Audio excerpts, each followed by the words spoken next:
Bonjour à tous, bienvenue dans cette vidéo un peu particulière. Ce n'est pas un épisode de TPV News, mais on va quand même parler de l'actualité. Alors c'est une actualité un petit peu lointaine, parce qu'elle se passe en Amérique, mais c'est de l'actualité quand même. Plus tôt cette semaine, Disney a annoncé qu'il allait rethématiser une de ses attractions phares présentes dans deux de ses parcs, Splash Mountain, pour le faire passer de la licence des Mélodies du Sud à celle de la Princesse et la Grenouille. Le truc, c'est que cette annonce tombe dans une période de revendication, et beaucoup y voient un état de faiblesse de la Disney Company qui aurait ployé suite à une pétition qui demandait le retrait des références à ce film jugé raciste. Les événements récents là-bas ayant un petit peu envenimé la situation. Sauf que cette rethématisation n'est pas nouvelle, ça fait des années qu'on en parle en tant que rumeur. Posez-vous d'ailleurs ces questions. Connaissez-vous le film ? Je veux dire autrement qu'avec la chanson Zipadi Douda ? Si vous vouliez le découvrir, n'avez-vous pas été étonné de voir qu'il n'était pas disponible sur Disney+, ni en DVD, peut-être en VHS pour quelques chanceux ? Il y a peut-être une raison plus ancienne que les événements de ces derniers temps. La situation actuelle a certainement précipité les choses, mais tôt ou tard ça devait arriver. Surtout que, si en effet l'attraction dont je vous mets quelques images ici, attraction où l'on est dans des rondins de bois qui mêlent scène en intérieur avec des animatroniques et sensations fortes grâce à plusieurs descentes dont une iconique de plus de 17 mètres à 45 degrés, si donc cette attraction se base plus sur ce film, l'histoire racontée est plus celle des contes de l'oncle Rémus qui raconte les aventures de Frère Lapin, Frère Renard et Frère Ours. Et donc j'ai le livre. Je l'ai acheté pour pas bien cher sur un marché et je ne suis pas sûr que celui qui me l'a vendu s'était rendu compte de la pièce de collection qu'il possédait. J'avais en tête un jour de vous le présenter, voire même de vous le lire. Je pense que le moment est venu, donc mettez-vous à l'aise. Aujourd'hui, on découvre le livre et on se pose la question si ça vaut le coup vraiment de créer des polémiques. À ce propos, je vous demande de passer outre la description qui est faite au tout début de l'oncle Rémus, car les comparaisons sont assez imagées. Allez, en route.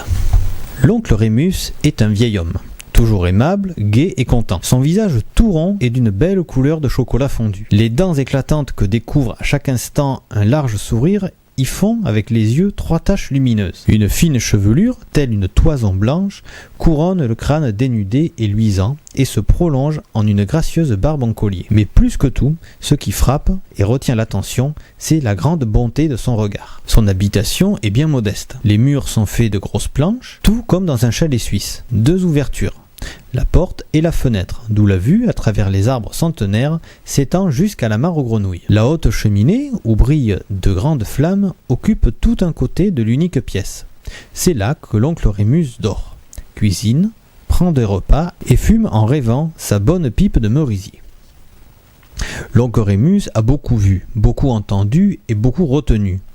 Coiffé d'un vieux chapeau tout cabossé, il se penche sur la canne qu'il a lui-même fabriquée et va d'un pas égal par les sentiers ombreux ou les chemins grillés par le soleil. Il est l'ami de toutes les bêtes. Il reçoit leurs confidences et connaît leurs secrets. Il sait toutes les farces de Jeannot Lapin, aussi bien que les mésaventures de Maître Renard et les malheurs du gros ours brun. Oncle Rémus trouve toujours le mot qui console ou divertit, l'aimable conseil qui guide et éclaire les consciences en peine. Il sait apporter le bonheur aux enfants, effacer leur chagrin. Et chaque soir, avant le dîner, Johnny, le petit garçon, et Ginny, sa jeune camarade, se rendent à la petite maison qu'ils connaissent si bien. Assis sur le vieux banc, chacun d'un côté de l'oncle Rémus, l'hiver devant le feu du bois, l'été sous l'auvent, face à la mare aux grenouilles, les 2 enfants viennent demander à leur ami de leur conter une de ces belles histoires. L'oncle Rémus les accueille toujours avec un bon sourire. Il pose sur eux un regard pénétrant, plein de malice et de bienveillance, et commence son récit, toujours adapté aux circonstances du moment et à l'humeur de ceux qui l'écoutent.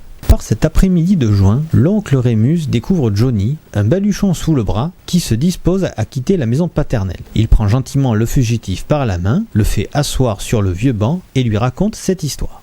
Un jour, ce n'était ni hier ni avant-hier, car il y a bien longtemps de cela, je me promenais en rêvant dans la campagne. L'air était tout empli du parfum des fleurs des champs. Les papillons voltigeaient, légers, et faisaient miroiter les couleurs de leurs ailes. Le bel oiseau bleu lui-même était sorti de sa cachette, et faisait 1000 grâces. Tantôt perché sur mon épaule, tantôt sur mon chapeau, il tournait autour de ma tête, grisé d'air pur et de soleil.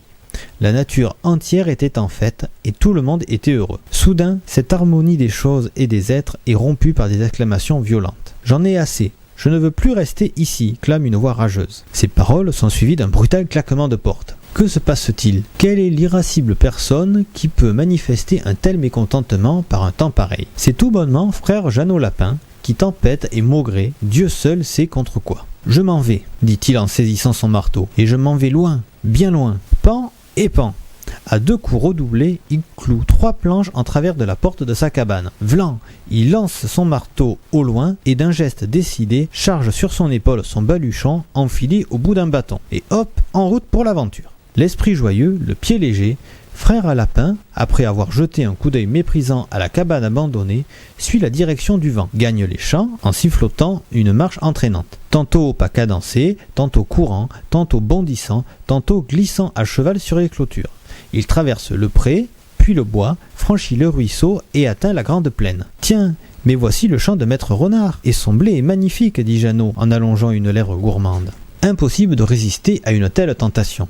Je vais juste en couper une petite botte de rien du tout. En 3 bonds, il est au bord du champ. D'une brusque détente des pattes de derrière, il franchit la barrière et tombe au milieu des épis. Il avance avec précaution, à tout petits pas, l'oreille tendue, l'œil aux aguets. La moindre brise qui anime les hautes tiges le remplit de crainte, mais il va toujours de l'avant, tant et si bien qu'il oublie le danger et ne songe qu'à prendre ses ébats. Il décrit des cercles, trace des zigzags, gambade à l'étourdi. Là de courir et de jouer, il rejoint le sentier, et comme il escalade la clôture, il se sent saisi sous les pattes de devant et balancé dans les airs, tandis qu'au même instant, une clochette se met à tinter. Surpris, ahuri, affolé et penaud, frère Lapin se demande ce qui lui arrive. Il se débat en tous sens, se tortille, gonfle la poitrine, s'étire, lance des coups de patte au hasard, vains et forts. Il est ballotté sans cesse de droite et de gauche. Chacun de ses mouvements semble au contraire resserrer l'étau qui l'étreint et accélère le rythme de la clochette dont les tintements deviennent endiablés. Oh oh, je comprends, songe le malheureux Jeannot.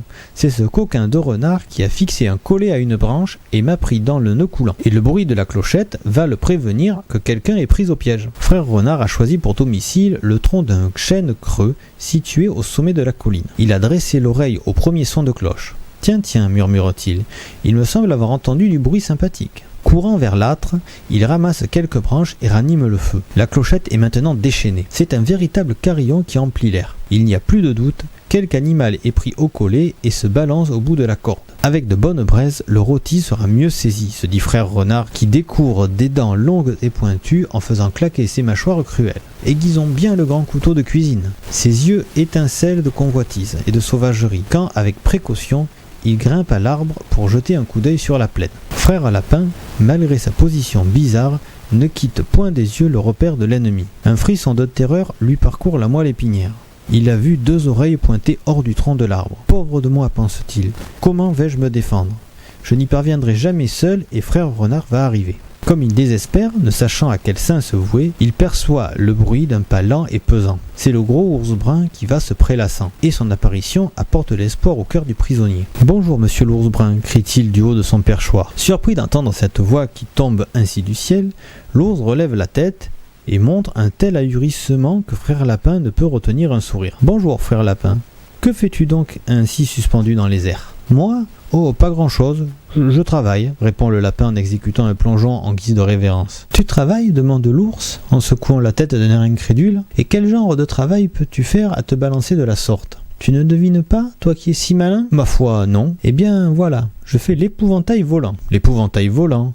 C'est bien la première fois que j'entends parler de pareille invention, réplique Brun. Je vais donc t'expliquer en quoi elle consiste. Les corbeaux, les pies, les moineaux, en un mot tous les oiseaux, ont tellement accoutumé de voir dresser au milieu des champs ces bâtons recouverts d'oripeaux bourrés de paille et surmontés des plus bizarres coiffures qu'ils n'en sont plus effrayés. Ils les utilisent tout bonnement comme perchoir et continuent tranquillement à picorer les fruits et vider les épis. Frère Renard, qui est plus avisé, a imaginé un moyen de tromper ses opportuns. Il a eu l'idée de placer dans son champ un épouvantail volant. « Ah !» dit l'ours, sans bien comprendre. « Oui, poursuit Jeannot, et le travail est tout à fait facile. Il suffit d'imprimer à son corps un léger mouvement de va-et-vient, on peut même fredonner un petit air et se lancer à une cadence accélérée, ou bien exécuter un mouvement de valse. » L'ours est tout étonné par ces explications.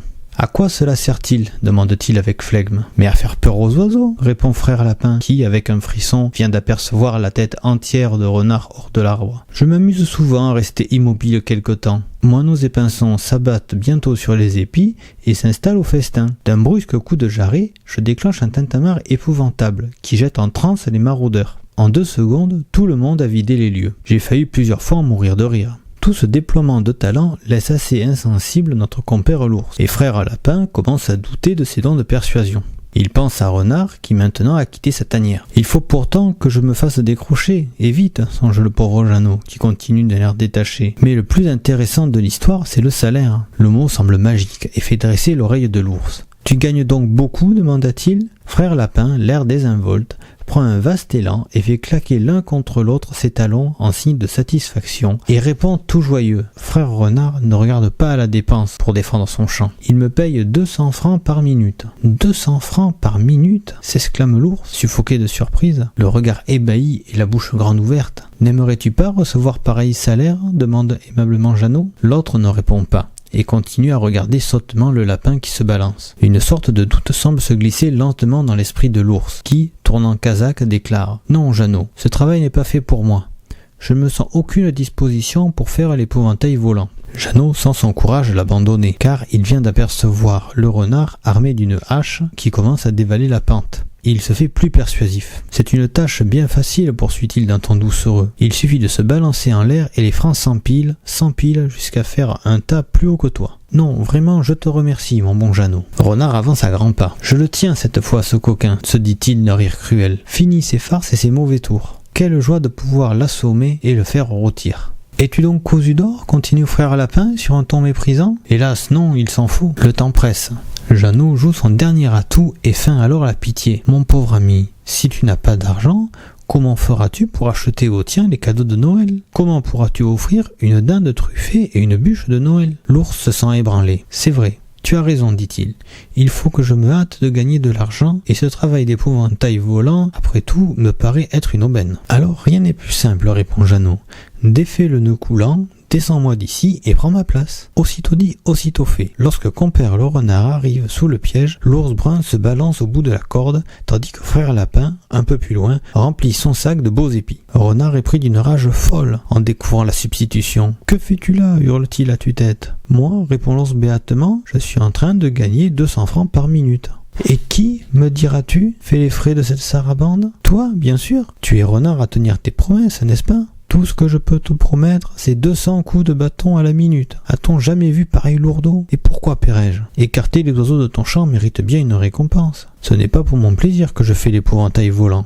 Dis plutôt que tu fais le nigaud, et que tu as aidé ce coquin de lapin à nous échapper une fois de plus. » À ce moment s'élève du chemin un claironnant « Coucou !» suivi d'un grand éclat de rire. « Je ne me suis jamais tant amusé de ma vie, » crie frère Lapin. Et lançant sur son épaule le sac rempli de grains, il regagne, heureux et content, le logis que naguère il était prêt à abandonner. « Je te l'avais bien dit, » hurle le renard à l'ours. « Tu n'en fais jamais d'autre. Si tu m'avais laissé faire, ce maudit lapin serait déjà cuit à point. »« Jamais d'autre ? Jamais d'autre, rugit l'ours. Ne t'avais-je pas proposé de l'écorcher vif ? Tu te crois toujours le plus malin. » La dispute s'envenime et ne tarde pas à dégénérer en pugilat. Et les deux compères sont trop bien occupés à vider les querelles pour se soucier plus longtemps de frère Jeannot qui reprend en sifflotant le chemin de son terrier.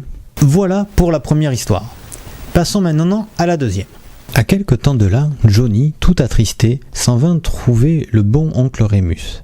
Ginny lui avait donné un petit chien. Et voilà que les deux méchants frères de sa petite amie l'avaient repris. L'oncle Rémus écoute le récit avec beaucoup de sympathie et un peu de tristesse. Puis il donne une tape amicale sur l'épaule de Johnny. Hochant la tête, il sourit avec bienveillance et pour consoler le petit garçon, commence cette belle histoire. Un jour, dans sa tanière, compère le renard et son ami l'ours brun sont en train de deviser. Bien installés sur un tronc d'arbre qui leur sert de siège, ils parlent de 1000 choses. Et bien entendu, passent en revue tous leurs amis et connaissances. Naturellement, la conversation tombe sur Jeannot Lapin. Les deux bavards se lamentent sur la façon dont il se comporte avec eux, maudissent ses farces et condamnent sa conduite. « Un de ces jours, dit le gros ours, je vais l'attraper et lui arracher la tête. » Et moi je vais le prendre sans plus tarder, réplique le renard. Je connais un piège perfectionné dont il ne pourra s'échapper. Aussitôt dit, aussitôt fait. Tout d'abord, frère renard prépare un foyer entre 4 pierres et y place une large marmite contenant un gros bloc de goudron. Après quoi, il allume un grand feu. Petit à petit, le goudron s'amollit.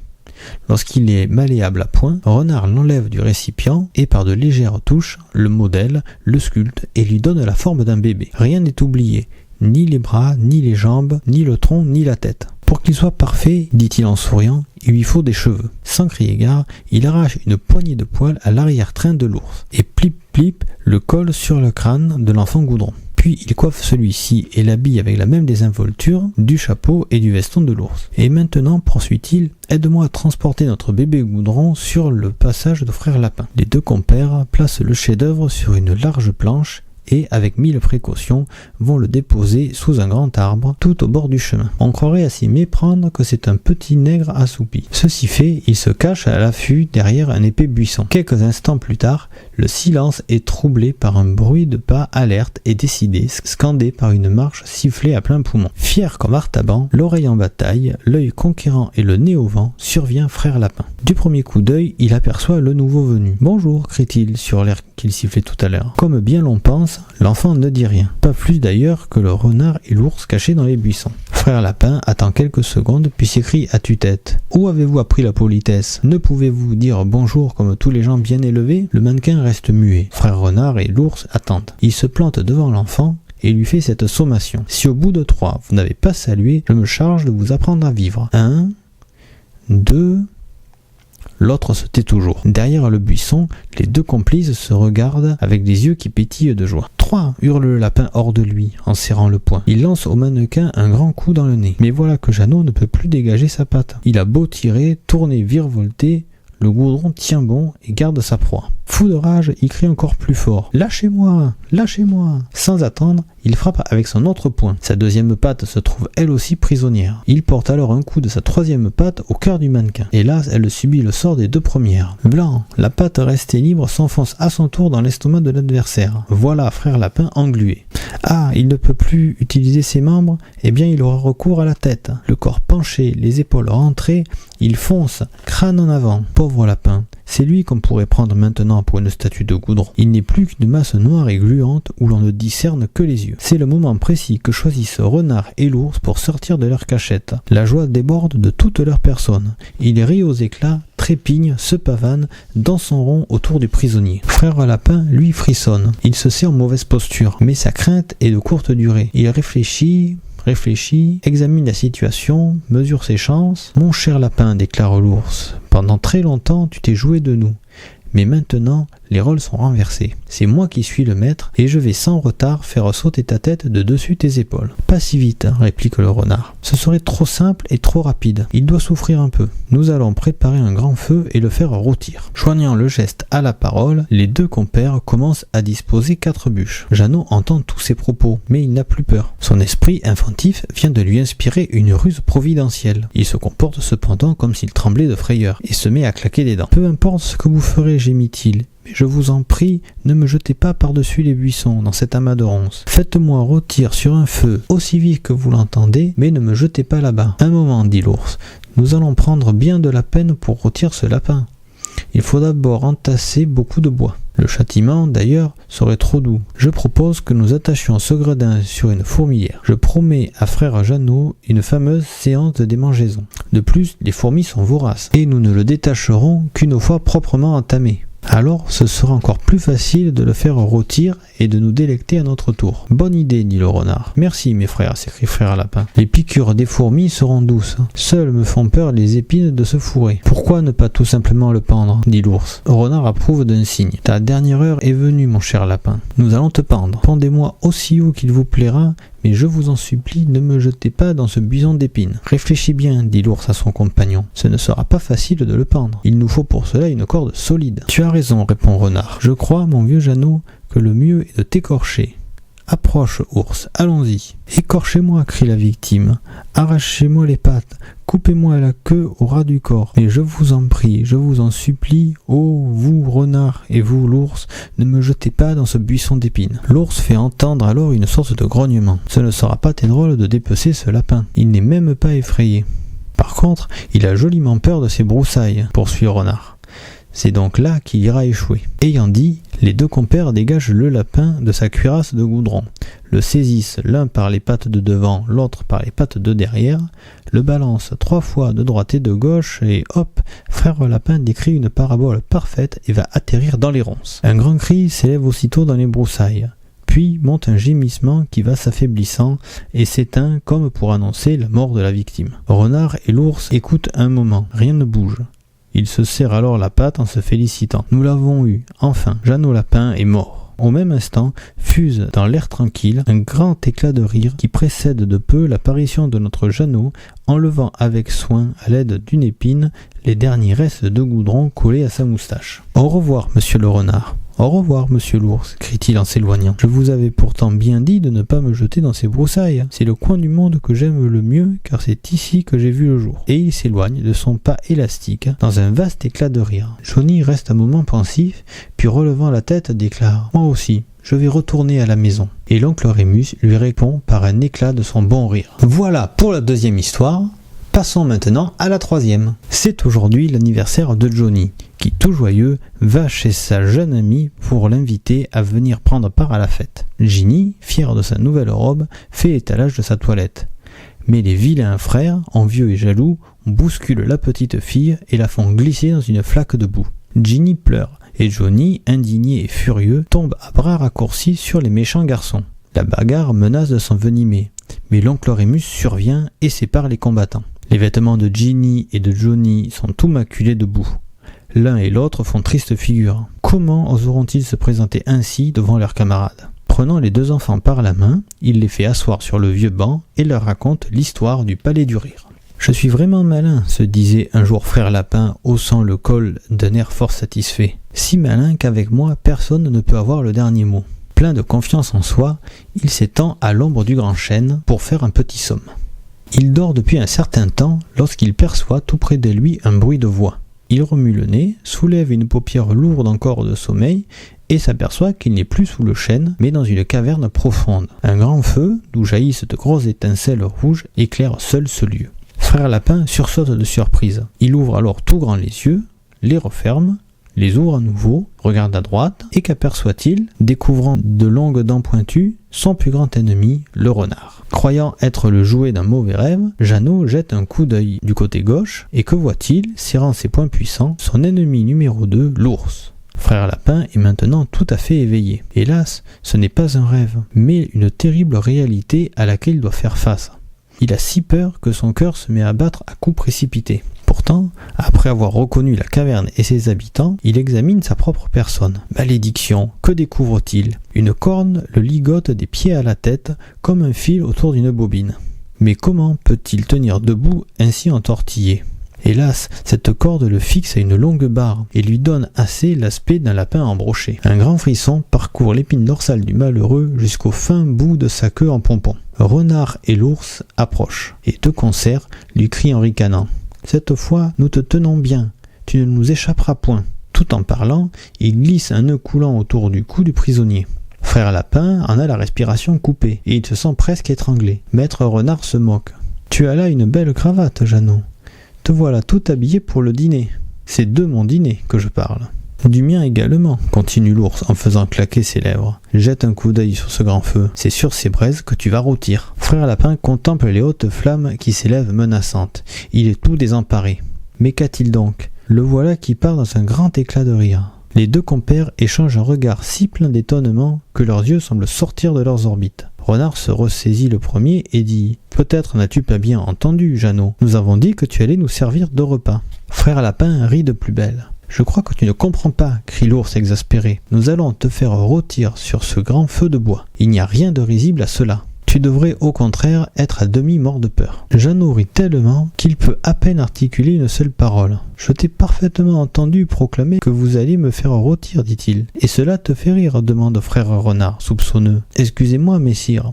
La chose en elle-même est certes loin d'être comique, mais malgré moi, je viens de songer tout à coup à mon palais du rire. Qu'est-ce qu'un palais du rire, s'enquiert l'ours, le sourcil froncé. Oh, c'est un endroit secret que seul je connais. Un endroit secret, grogne Renard. Je n'aime pas beaucoup ces lieux cachés. N'essaye pas de me jouer, Jeannot. Dis-moi de quoi il s'agit et vite. C'est une chose qu'on ne peut expliquer, répond Jeannot, pris d'un nouvel accès d'hilarité. On ne peut que la montrer. Et comment le pourrais-je, lié comme je suis?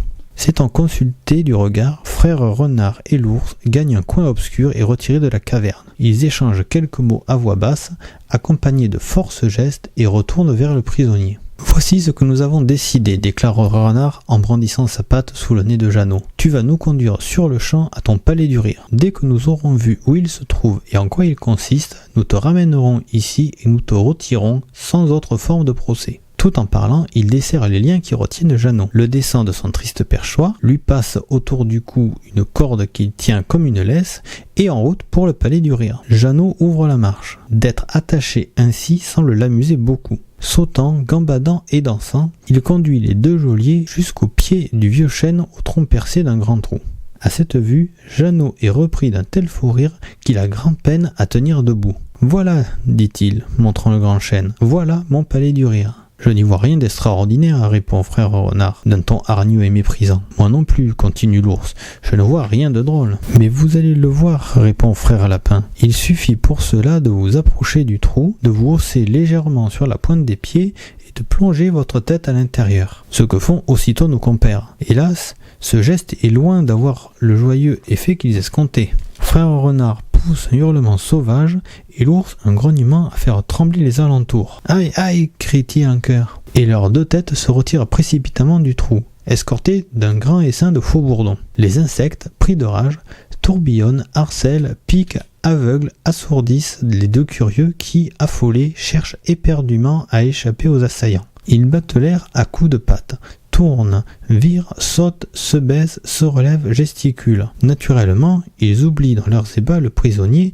qu'ils tiennent au bout d'une corde. N'en pouvant plus, et tout couverts de boursouflures, Renard et l'ours se sont jetés dans une mare pour échapper aux insectes. La sueur coule sur leur front, et ils sont à peine remis de leurs émotions qu'un petit rire moqueur résonne à leurs oreilles. « C'est frère Lapin que nous avons oublié !» crie le renard furieux, et l'ours grinçant des dents. « Espèce de coquin, tu nous avais dit que c'était le palais du rire !»« Pardon, j'ai parlé de mon palais du rire, répond en chantonnant Jeannot. Et ma foi, je n'ai jamais autant ri de ma vie. Sur ces bonnes paroles, il bombe le torse, redresse la tête et lance un éclat de rire claironnant dont l'écho se répète à travers toute la forêt. Bientôt, les oiseaux, les écureuils, les grenouilles, les insectes et toutes les bêtes mêlent leur rire à celui de Jeannot.